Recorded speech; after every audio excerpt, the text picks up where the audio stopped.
اور میں کل رات ٹکٹ بکنگ ہوئی تھی اور جانے کے لیے بالکل تیار تھے.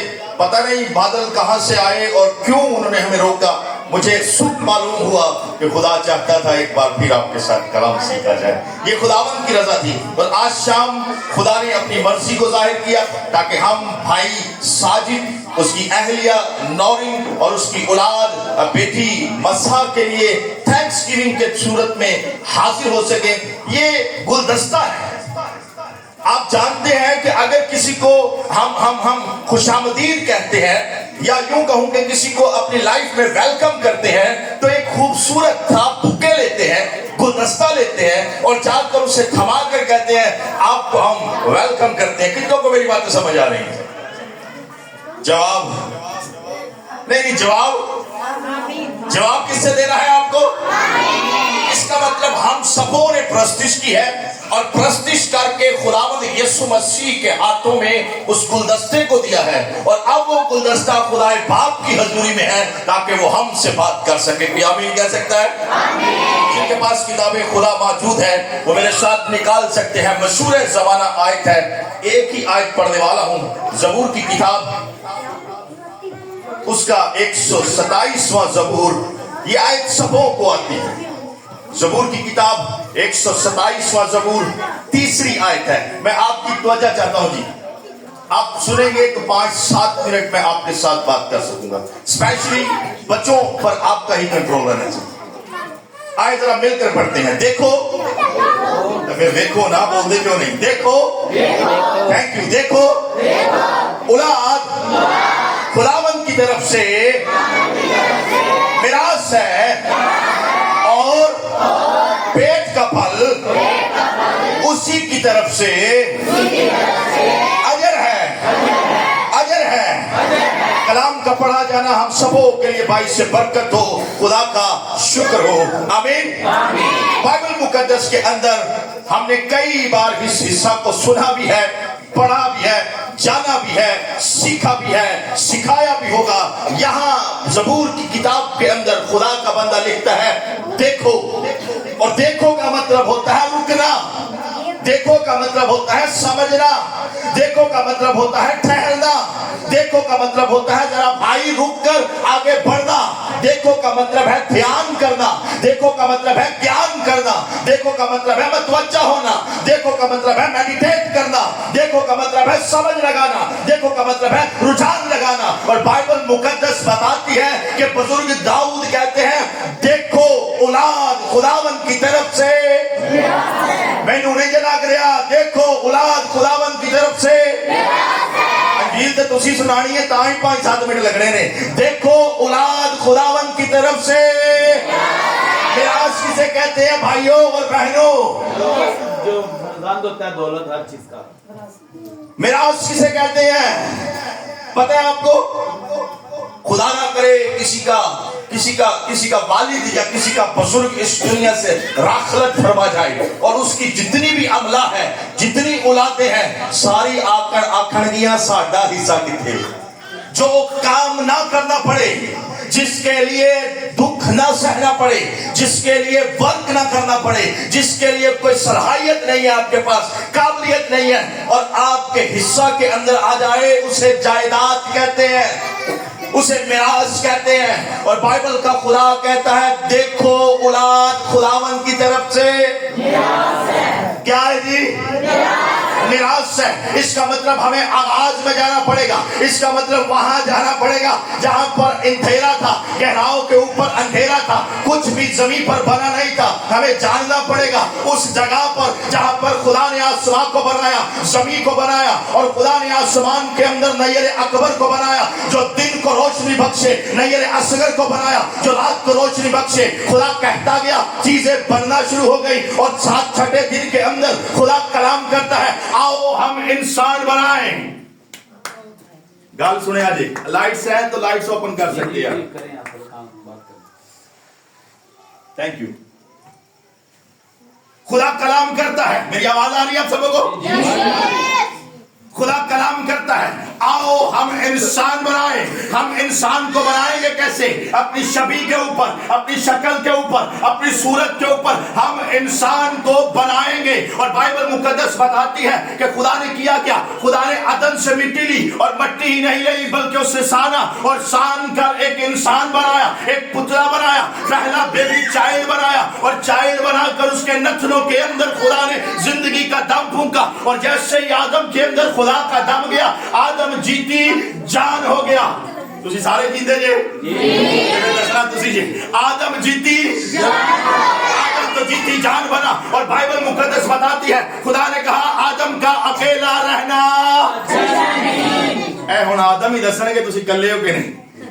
आदम का अकेला रहना अच्छा नहीं है. और बाइबल मुकद्दस बताती है, खुदा कलाम करता है कि आदम का अकेला रहना अच्छा नहीं. खुदा ने आदम की हड्डियों के अंदर से, आदम की पसलियों के अंदर से एक पसली को लिया और औरत को बनाया. और औरत ही को नहीं बनाया बल्कि उसके पास लाया. और जैसे ही खुदा उसके पास लाया, अब खुदा दोनों को बरकत देता है. एक आदम को नहीं, हाँ हवा को नहीं, हाँ मर्द और औरत दोनों को बरकत देता है. और खुदा कहता है बढ़ो, फलो और जमीन को माको मामूर कर दो. इसका मतलब मिरास मिल जाएगी तुम्हें. मैंने तुम्हें ब्लेस किया है. अरे जिसको खुदा बरकत दे उसके अंदर से बरकतें बहती हैं. इसका मतलब है कि बरकत है. गल मुक्की कोई 3 मिनट होते साढ़े को. हालेलुया. लाइट वापस आ चुकी है तो मैं चाहता हूं आप भी उजागर रहें. हाँ मिरास ब्लेसिंग है खुदावंद की तरफ से, बरकत है जो बागे अदन के अंदर औरत को भी मिली, मर्द को भी मिली. इसका मतलब ये जो बरकत है औलाद ये मिरास है. पर अगला हिस्सा कुछ और है. लिखा है और पेट का फल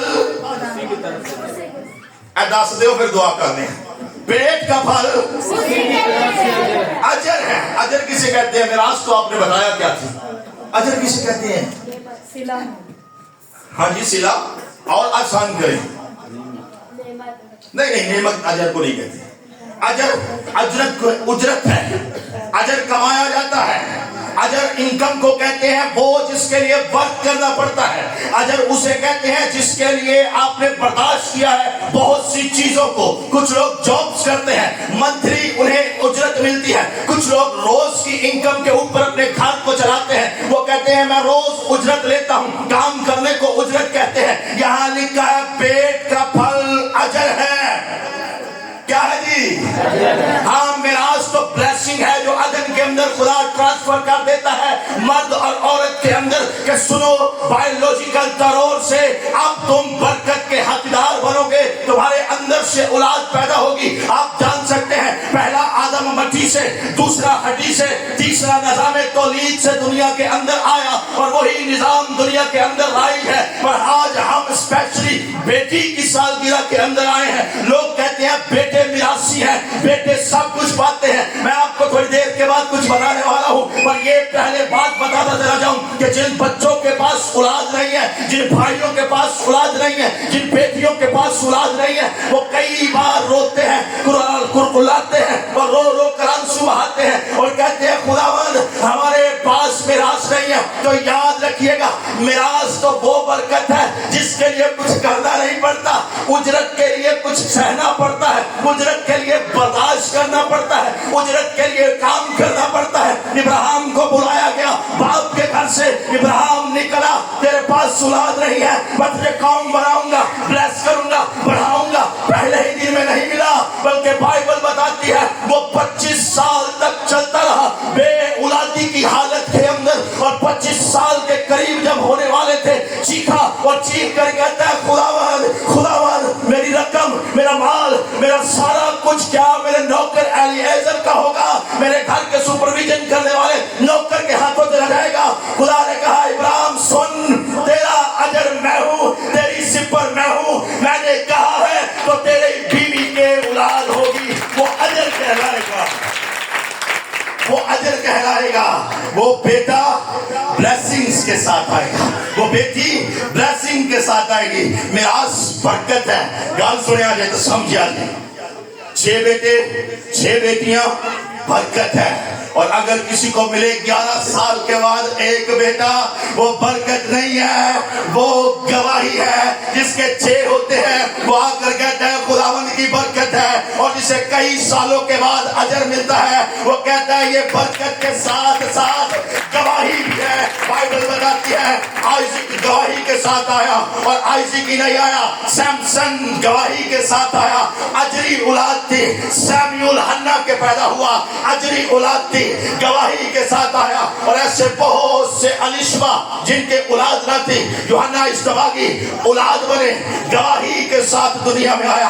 अजरी बेटा, पर बात कर रहा हूं बेटी पर। अभी आपको 2 मिनट देना चाहता हूं। बाइबल मुकद्दस बताती है बेटियां खुदावंद की तरफ से मिरास है, और ऐसी मिरास है खुदा कहता है ये जायदाद भी दे दो। शरीयत की किताब ये बताती है एक बंदा था, उसके यहाँ बेटियां थी, बाप मर गया। उन्होंने कहा क्या हमारी जायदाद हमारे हिस्से में ना आएगी? और बुजुर्ग मूसा के पास ये सारा डिस्कशन केस आया, और केस आने के बाद उसने कहा ठीक है मैं मुंह खुदा से बात करूंगा। और बाइबल बताती है खुदा ने कहा इन बेटियों को मिरास दे मूसा, क्योंकि ये मेरी तरफ से मिरास है, ये जो कहती है इनके लिए कर। बाइबल बताती है एक काजी गुजरी है, उसका नाम दबूरा है, और वही दबूरा काजी नहीं गुजरी बल्कि एक मवादबन बेटी आई और आकर कुंबे को बदल कर रख दिया, और उसका नाम के साथ बाइबल में किताब राइज की गई। एक और बेटी आई, उसे बादशाह कहा गया था, पर जिस दिन जिंदा खुदा के कलाम और इल्हाम उसके ऊपर नाजिल हुआ, वो कौम के अंदर खुदावंद यीशु मसीह के नामे के अंदर उसका नाम डाल दिया गया। मैं बुजुर्गा राहब की बात कर रहा हूँ, और वही बेटी नहीं बल्कि एक और बेटी दुनिया और जमानों को बदलने का सबब बनी। मेरी गाल समझ के फिर ताली मारिया नहीं तो और बरकत मिलेगी। बल्कि एक और बेटी दुनिया की निजात का सबब बन गई, कबीलों को बदलने का सबब बन गई, उम्मतों को बदलने का सबब बन गए। मैं मरियम मुकद्दसा की बात कर रहा हूँ, वो भी तो एक बेटी ही है, और एक ही बेटी है। बाइबल बताती है ऐसी बेटी जो खुदा से मोहब्बत रखती है, खुदा के साथ चलती है, और जो कोई बेटी या बेटा खुदा से चलता है उसकी जिंदगी के अंदर से खुदा काम करता है। बाइबल मुकद्दस बयां करती है ये बेटी काहिन की बेटी है, और बाइबल मुकद्दस बयां करती है ये एक ही बेटी है खानदान के अंदर, और इस पर ऐसा फजल हुआ, ऐसा रहम हुआ कि ये जमानों के बदलने का सबब बन गई। फरिश्ता जबराइल आकर कहते हैं सलाम वो दस दे तुम्हारे हाथ बनना, सलाम सलाम तुझ पर। फजल आपको सारे जानते हैं, पेड़ भी डालते हैं। तुझ पर और तू हामला होगी, तेरे यहाँ बेटा होगा, तू उसका नाम, आप सबों के साथ तू उसका नाम, तू उसका नाम। इसका मतलब वो बेटी का चुनाव खुदा ने किया है। रीजन ये है कि उसकी तरबियत कलाम के अंदर है, वजह ये है कि वो खुदा के प्लान के अंदर है। रीजन और वजह और मंसूबा ये है कि वो खुदा के इरादा के अंदर आ चुकी है। अगर कोई बेटी है और उसके भी बेटी है तो वो अपनी बेटी को ऐसा तरबियत नामे के ऊपर काम करे कि वो खुदा के मंसूबे में आ जाए। और जो खुदा के मंसूबे में बेटियां और बेटे आ जाते हैं वो बरकत से भर जाते हैं। और बाइबल मुकद्दस बयां करती है जो अपने लोग बच्चों की तरबियतें करते हैं वो बूढ़े होकर भी राहों से नहीं मुड़ते। इतना टाइम नहीं कि मैं और प्रीच कर सकूं, मैं आपको बताना ये चाहता हूं। हेरोदिस की सालगिरह थी, बेटी को बुलाया गया, डांसिंग प्रोग्राम किया गया, और उस लड़की की तरबियत सुन लीजिएगा माँ ही ने की है। यहाँ भी एक बेटी थी, वहां भी एक बेटी है, और माँ से हेरोदिस ने कहा सो बेटी तुझे क्या पेश किया जाए। वो फौरी माँ के पास गई और माँ ने कहा तू नबी का किन्यानु गाल समझ आ रही है, नबी का क्या मांग ले, इसको तरबियत कहते हैं। अब उस बेटी ने नबी का सर करना क्या है, क्या करेगी उसका, मेरी किन्यानु गाल समझ आ रही है। तरबियत नामा माँ के पास है और माँ उसे जिस तरह लेकर जाती है वो उस तरफ चली जाती है। और बाइबल मुकद्दस बयां करती है उस बेटी ने जाकर कहा मुझे यूहन्ना इस्तवागी का सर दे दे, और बाइबल बताती है उसे थाल के अंदर सर रख कर दे दिया गया। अब ये बेटी माँ की तरबियत के ऊपर थी। अगर इसने एक कत्ल नबी का करवाया है, अभी तो आगे आएंगे ये औरों को भी कत्ल के अंदर खींच कर ले जाएगी। इसको तरबियत कहते हैं। अगर तरबियत हो जाए किसी की कलाम पर, अगर तरबियत हो जाए यीशु मसीह के नाम पर, अगर तरबियत हो जाए उसके इल्हाम पर, तो बाइबल मुकद्दस बताती है लोग आती हैं, बेटियां आती हैं, चाहे वो बदकारी की लाइफ के अंदर क्यों ना हो, आका के कदमों में बैठ जाती हैं, बांसुओं से पांव धोती है, बालों से पहुंचती है, और खुदावंद अजीम खुदा रब्बना यीशु मसीह उस बेटी की गवाही देकर कहते हैं जहां जहां अंजील सुनाई जाएगी इस बेटी का जिक्र वहां वहां किया जाएगा। अगर तरबियत कलाम पर की गई हो, तरबियत कलाम पर की गई हो, जमाने बदल जाते हैं, हालात बदल जाते हैं, प्लान्स बदल जाते हैं, सोचे बदल जाती हैं। मैं आपको आज बताना चाहता हूँ ये खूबसूरत बेटी मसा जिसकी बर्थडे के अंदर हम बहुत से लोग बुलाए गए हैं, इरादतन मैं नहीं था पर प्लान्स खुदा का था, मुझे भी यहाँ रुकना पड़ा, मैंने भी एक बर्थडे सेलिब्रेशन करनी थी, कलाम को प्रीच करना था, और खुदा चाहता था कि हम सारे इस बात को समझ सके कि कलाम की तरबियत बेटियों के लिए, बेटों के लिए बहुत जरूरी है। खुदावंद आप सबको बरकत बख्शे। आमीन।